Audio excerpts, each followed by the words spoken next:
Bayangkan, tahun 2026 nanti kamu pergi ke pasar dan harga beras sudah Rp25.000 per kilo.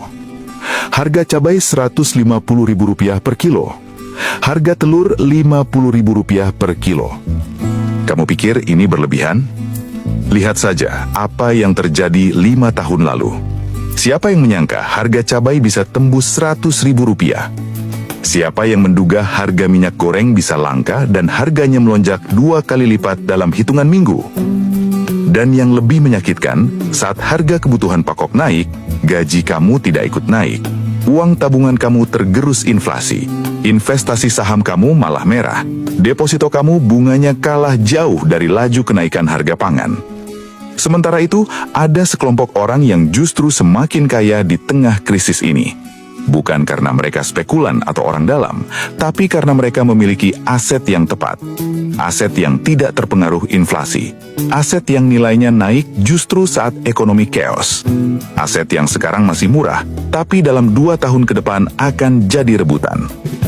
Dan yang paling menyebalkan, kamu sebenarnya bisa punya aset-aset ini sekarang, tapi kebanyakan orang bahkan tidak tahu aset apa itu. Hari ini saya akan bongkar tuntas aset-aset apa saja yang akan meledak nilainya di tahun 2026. Dan yang paling penting, kenapa kamu harus mulai memperhatikannya sekarang sebelum terlambat? Bagian 1, realitas pahit yang tidak banyak orang sadari.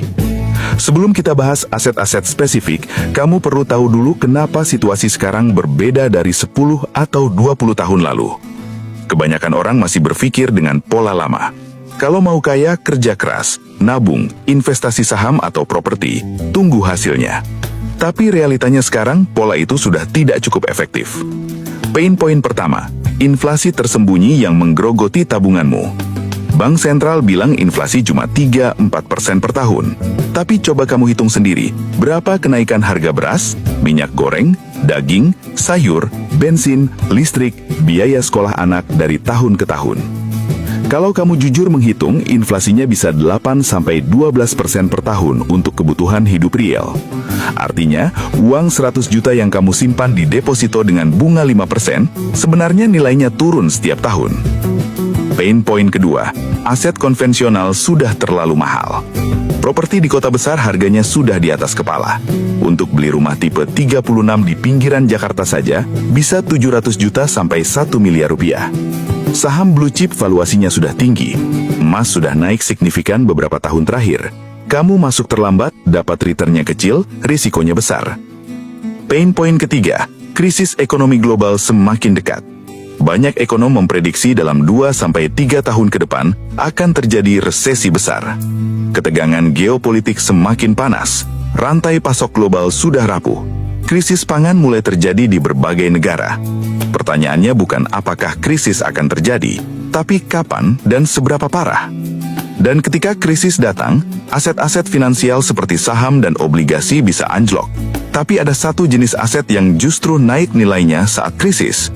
Aset real yang memenuhi kebutuhan dasar manusia. Dan disinilah kita masuk ke pembahasan inti. Aset-aset apa yang bisa menjawab semua pain point ini? Bagian 2. Aset pertama, tanah pertanian produktif.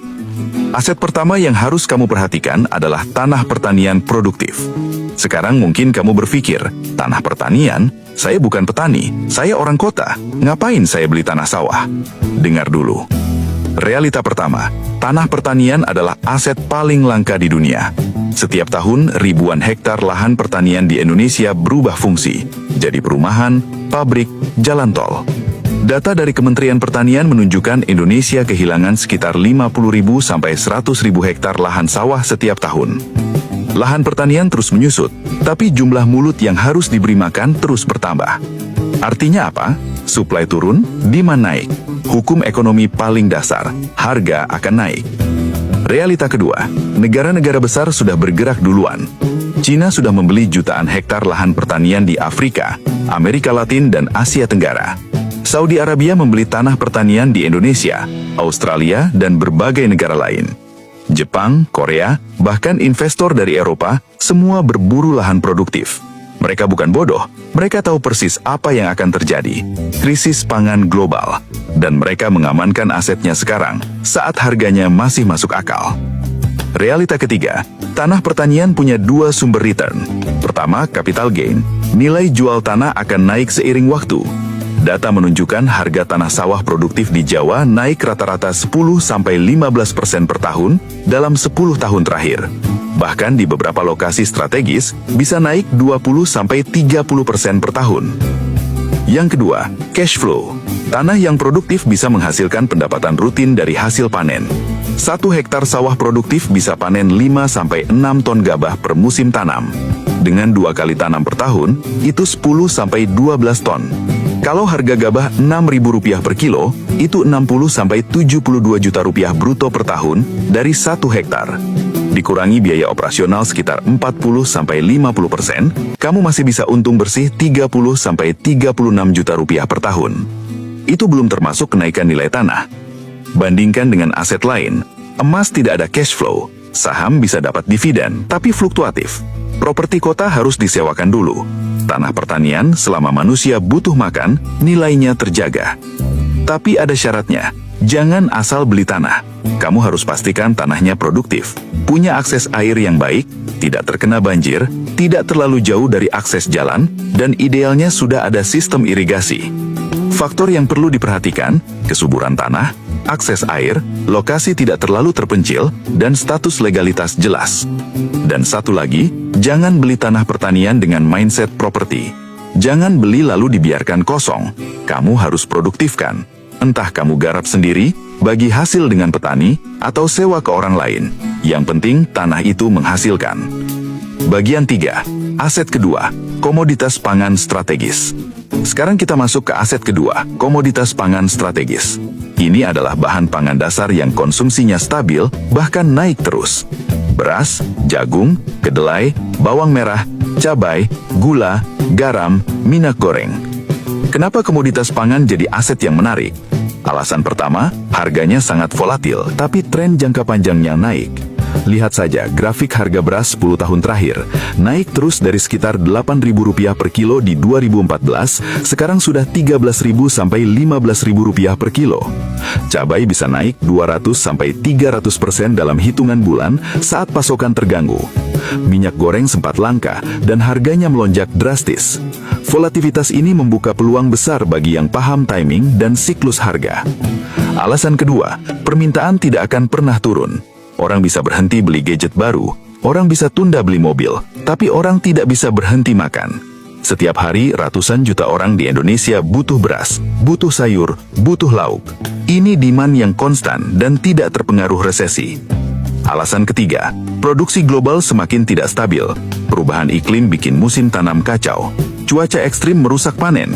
Hama dan penyakit tanaman semakin sulit dikendalikan. Banyak petani beralih profesi karena margin usaha tani tipis. Akibatnya, pasokan sering terganggu, dan setiap kali pasokan terganggu, harga melonjak. Tapi bagaimana cara memanfaatkan ini? Ada beberapa strategi. Strategi pertama, stok komoditas tahan lama. Kalau kamu punya modal dan tempat penyimpanan yang baik, kamu bisa beli komoditas saat harga rendah dan simpan. Beras misalnya, kalau disimpan dengan baik bisa tahan berbulan-bulan. Saat harga naik, kamu jual. Selisihnya bisa sangat besar. Strategi kedua, jadi distributor atau pengepul. Kalau kamu punya jaringan, kamu bisa jadi perantara antara petani dan pasar. Beli langsung dari petani dengan harga wajar, jual ke pasar dengan margin yang menguntungkan. Strategi ketiga, investasi di produk turunan komoditas. Misalnya dari jagung, kamu bisa produksi tepung jagung atau makanan ternak yang nilai tambahnya lebih tinggi. Yang penting kamu harus paham siklus harga, punya sistem penyimpanan yang baik, dan punya jaringan distribusi atau pasar yang jelas.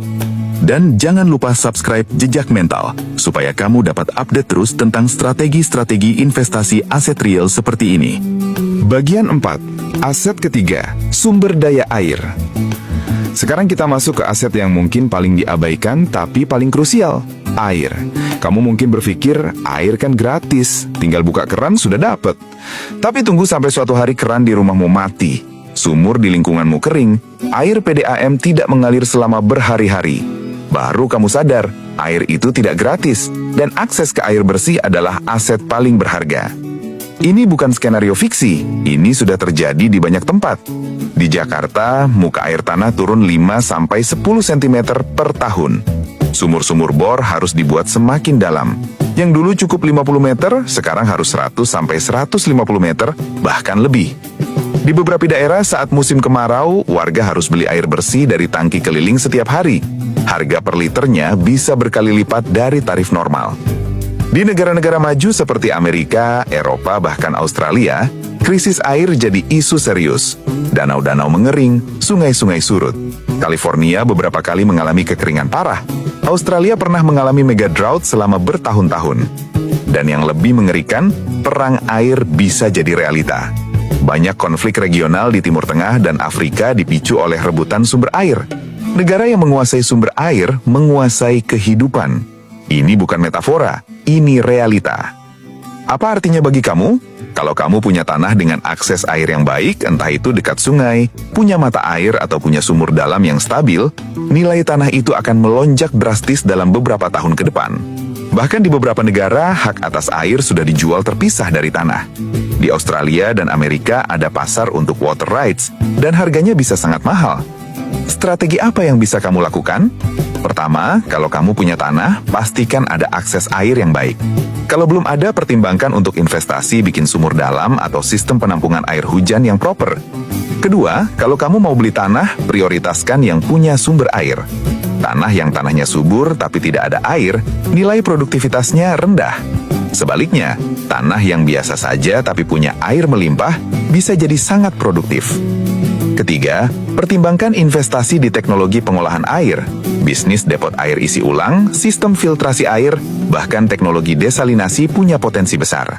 Orang bisa hidup tanpa listrik beberapa hari, tapi tidak bisa hidup tanpa air bersih lebih dari 3 hari. Bagian 5. Aset keempat. Tanaman produktif bernilai tinggi. Sekarang kita bahas aset keempat yang sangat menarik. Tanaman produktif bernilai tinggi.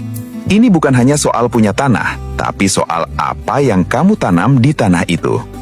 Ada beberapa jenis tanaman yang permintaannya sangat besar, harganya stabil, bahkan cenderung naik.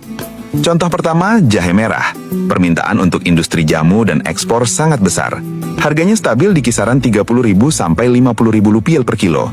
1 hektare lahan bisa menghasilkan 15 hingga 20 ton dalam satu siklus tanam 10 sampai 12 bulan. Hitung sendiri potensinya. Contoh kedua, cabai. Meskipun harga volatil, tapi saat harga lagi tinggi, margin keuntungannya sangat besar. Banyak petani cabai yang bisa panen ratusan juta dalam sekali tanam kalau timingnya tepat. Contoh ketiga, porang. Tanaman ini permintaan ekspornya besar, terutama ke Jepang dan China. Harga per kilonya bisa puluhan ribu, bahkan ratusan ribu. Yang menarik, porang bisa tumbuh di lahan yang tidak terlalu subur. Contoh keempat, kelapa. Jangan remehkan kelapa. Permintaan untuk industri santan, minyak kelapa, dan kopra sangat besar. 1 pohon kelapa produktif bisa menghasilkan 50 sampai 100 butir per tahun. Kalau kamu punya 100 pohon, hitung sendiri potensinya. Contoh kelima, pisang Cavendish. Ini jenis pisang ekspor. Harganya lagi stabil dan permintaannya besar. 1 hektare lahan bisa menghasilkan 30 sampai 50 ton per tahun. Strategi yang bisa kamu lakukan, kalau kamu punya lahan kosong, jangan biarkan menganggur. Tanam tanaman produktif. Bahkan kalau lahannya cuma 500 meter persegi, kamu bisa tanam cabai, jahe, atau tanaman sayur lain yang siklusnya cepat. Kalau tidak punya lahan, kamu bisa kerjasama dengan petani. Kamu yang modal, mereka yang garap, hasil dibagi sesuai kesepakatan. Atau kamu bisa investasi di kebun produktif yang sudah jalan dengan sistem bagi hasil. Yang penting, pastikan tanaman yang kamu pilih punya pasar yang jelas, permintaannya stabil, dan kamu paham cara budidayanya atau punya akses ke orang yang paham. Bagian 6. Aset kelima, komoditas energi dan bahan industri. Aset kelima yang mulai jadi rebutan adalah komoditas energi dan bahan baku industri. Ini agak berbeda, karena lebih teknis dan butuh modal lebih besar. Tapi potensi returnnya juga sangat besar. Apa saja yang masuk kategori ini? Minyak, gas, batu bara, nikel, tembaga, litium, kobalt, dan berbagai mineral lain yang jadi bahan baku industri modern. Kenapa ini jadi penting? Pertama, transisi energi global. Dunia sedang bergerak ke energi terbarukan. Untuk bikin panel surya, baterai mobil listrik, turbin angin, semuanya butuh mineral langka seperti litium, nikel, kobalt, dan tembaga. Permintaan mineral ini diperkirakan akan melonjak 300-500% dalam 10 tahun ke depan. Tapi produksinya tidak bisa dinaikkan semudah itu. Kedua, ketegangan geopolitik. Banyak negara kaya sumber daya energi mulai membatasi ekspor atau menaikkan harga jual. Ini bikin pasokan global ketat dan harga naik. Ketiga, elektrifikasi yang masif. Mobil listrik, infrastruktur charging, dan renewable energy, semuanya butuh tembaga dalam jumlah besar. Satu mobil listrik butuh sekitar 80 kg tembaga, 4 kali lebih banyak dari mobil bensin biasa. Bagaimana cara kamu bisa ikut memanfaatkan ini? Pertama, investasi di saham perusahaan komoditas. Kalau kamu pilih perusahaan yang fundamentalnya kuat dan punya cadangan sumber daya besar, potensi returnnya sangat menarik. Kedua, investasi di produk turunan komoditas. Kalau kamu tidak bisa beli nikel atau litium langsung, kamu bisa investasi di bisnis yang menggunakan bahan baku itu, seperti produsen baterai. Ketiga, investasi di logam mulia selain emas. Perak, platinum, palladium, semuanya punya fundamental kuat dan harganya masih jauh lebih rendah dari emas, tapi potensi naiknya besar. Yang penting, kamu harus paham bahwa komoditas energi dan bahan industri ini sangat dipengaruhi sentimen global. Jadi resikonya lebih tinggi dibanding aset real lain. Tapi kalau kamu bisa timing dengan tepat, returnnya bisa berkali-kali lipat. Bagian 7. Mengapa semua aset ini bakal meledak di 2026? Sekarang pertanyaan besarnya, kenapa tahun 2026? Kenapa bukan sekarang atau 2027? Jawabannya ada pada konvergensi beberapa faktor besar. Faktor pertama, siklus ekonomi global. Banyak ekonom memprediksi 2025-2026 akan terjadi resesi besar. Dan setiap kali resesi terjadi, orang-orang akan lari ke aset real yang aman. Faktor kedua, krisis iklim yang semakin parah. Prediksi cuaca ekstrim akan semakin sering terjadi. Ini akan mengganggu produksi pangan dan akses air bersih secara masif. Faktor ketiga, ketegangan geopolitik yang memuncak. Konflik regional, perang dagang, blokade perdagangan, semuanya akan bikin rantai pasok global makin rapuh. Faktor keempat, populasi dunia terus bertambah. Dalam 2 tahun ke depan, populasi dunia akan bertambah ratusan juta orang. Semua orang ini butuh makan, butuh air, butuh energi, tapi kapasitas produksi global tidak bertambah secepat itu. Faktor kelima, pergeseran pola investasi institusional. Dana pensiun, sovereign wealth fund, dan investor institusional besar sudah mulai realokasi portofolio mereka ke aset real. Norway Sovereign Wealth Fund sudah meningkatkan alokasi ke real assets. Blackstone sudah membeli banyak farmland. Ketika uang besar mulai masuk ke aset-aset real ini, harganya akan naik cepat karena supply terbatas, sementara demand besar. Faktor keenam, deglobalisasi dan reshoring. Banyak negara mulai membawa produksi kembali ke dalam negeri. Ini bikin demand untuk sumber daya lokal naik. Faktor ketujuh, transisi moneter global. Kalau kepercayaan pada fiat currency menurun, orang-orang akan lari ke hard assets, tanah, emas, komoditas, hal-hal yang punya nilai intrinsik. Semua faktor ini datang bersamaan dalam 2 tahun ke depan. Dan konvergensi ini akan menciptakan perfect storm yang bikin harga aset real melonjak drastis. Pertanyaannya buat kamu, mau tunggu sampai harga sudah mahal baru masuk, atau mulai sekarang saat masih terjangkau?